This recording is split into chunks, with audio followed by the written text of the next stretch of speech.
รั้งหน้าวันเธอเลิกลืมตาโลกก็เปลี่ยนไปหัวใจ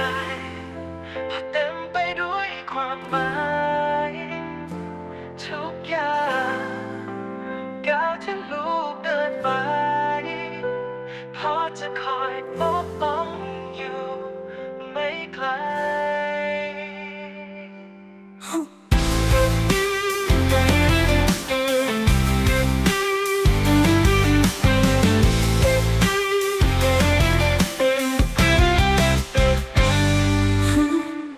ลูกรักของพ่อคือแสงในชีวิต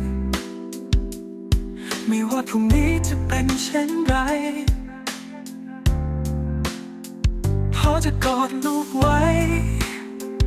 ด้วยรักและหัวใจจะอยู่ข้างลูกตลอดไปทนอยู่อาจมีวันที่ล้มมีวันที่เหนื่อยอย่าลืมว่าพ่อคอยเป็นแรงใจความฝันของลูกคือความหวังของพ่อทุกก้าวที่ก้าวไปพ่อภูมิใจเสมอลูกตั้งที่ล้มมีวันที่เหนื่อยอย่าลืมว่าพ่อคอยเป็นแรงใจความฝันของลูกคือความหวังของพ่อทุกก้าวที่ก้าวไปพ่อภูมิใจเสมอ